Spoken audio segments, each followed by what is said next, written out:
আফা অনেকদিন পর আইছি, আজকে কিন্তু ভাত খাইতাম না, পায়েস কেমন? ফকিরের পায়েস খাওয়ার শখ জাগছে, জানি জায়গা থেকে। না মানে আফা, আজকে আমার জন্মদিন। ও আচ্ছা, আজকে তাহলে আপনার জন্মদিন। আমার আগে কয়ে যাবেন না? তাহলে ও তো পায়েস না, সাথে একটা কেক রেডি করে রাখতাম, আপনারে খাওয়াইতাম। আগে কইবেন না আফা, তাহলে আগামী বছর আপনার আগে কইয়া যাবো। আমার লেগে একটা কেক অর্ডার করে রাখি। ঠিক আছে, আজকে কয়টা চাউল দেন যাইয়া। আচ্ছা ঠিক আছে, খারাপ। আচ্ছা এই তুমি যে আসছো, কেউ তোমাকে দেখেন নাই তো? না শোনা, কি যে বলো, কে দেখবে? লুকিয়ে লুকিয়ে আসছি। ভালো করছো। আরে এটা কিন্তু এত দেরি হয় কেন? আরে আমি তো ওই যে একটা কাজ করছিলাম। তোমাকে না আজকে অনেক সুন্দর লাগছে। আমি আবার কাইল্লা মানুষ, কত সুন্দর এমন।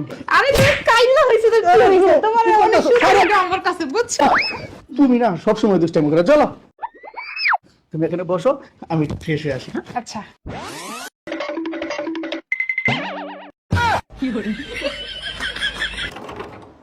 হায় আল্লাহ, কাম হইছে। মানুষ কি মানুষকে মারতে পারে যাকে পছন্দ ভালোবাসে? দেখছো, আমি তোমাকে দ্বিগুণ ভালো।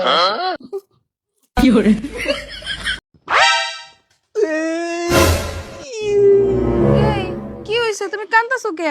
আমি দিনের বেলা কেমনে মুইতে দিলাম আমি তো জানি না। আস্তাগফিরুল্লাহ, আস্তাগফিরুল্লাহ। এত বড় একটা দামরা বেড়া নাকি দিন দুপুর বেলা প্যান্টের মধ্যে মুইতা দাইছি? কিন্তু কেমনে, আমি তো মুতি নাই, না জানি না কেমনে মুতলাম।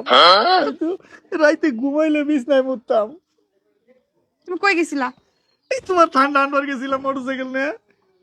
ও এবার বুঝছি, আসলে মুতন তো নাই তুমি, মুতছে তোমার মোটর সাইকেল। মোটরসাইকেল উঠছে কেন? আয়ো এটা কি? বাইক। এই বাইক গতকালকে কইছিল। বাইরে আর গতকালকে যে বাইরে বাইক ছিল, গতকালকে যে বৃষ্টি হইছে, এটা কি তুমি বুইলা গেছো? না, আর আজকে দুপুর বেলা যে তুমি এই বাইকটাতে কইরা টিং টিং করে আমার লিগা ঠান্ডা আনতে গেছো, তাই মুতছে কে? এবার তুমি বুঝছো? বুঝছি, এই তোমার লেগাই নাও ঠান্ডা। দিনের বেলা এখন কেমন তো এখন আগে তো আমি সরি দিই, দাওছি দাওছি, এই দাও দাও দাও, পাহাড়া দাও, পয়সা নিয়ে ওর আজকে মাই গেলাম। আরে কি হয়েছে? ওর আজকে শেষ করে ফেলাম। আরে কি হয়েছে? বউ না, আমি যেটা কম হেঁটে হবো। আমি উঠতে গেলে উঠবো, বইতে গেলে বই। তোর বউ তুই মারবি তো? কি হয়েছে এটা তো কবি তো আগে। আর কি হয়েছে কি শুনবেন আপনি? গতকালকে ওর জ্বর হয়েছে, জ্বর হইলে পরে গেছে ডাক্তারের কাছে। আর ডাক্তার কইছে আরে 3 বেলা ওষুধ খেতে। ও ডাক্তারের কথা 3 বেলা ওষুধ খায়, ও আমার কথা শুনে না, ও ডাক্তারের কথা শুনে নিশ্চয়ই ও ডাক্তার আরে থাম বেটা, কি থাম? ডাক্তারে ওষুধ না খাইলে ও সুস্থ হইব কেমনে? ও তাইলে কোনো সম্পর্ক নাই। আরে না।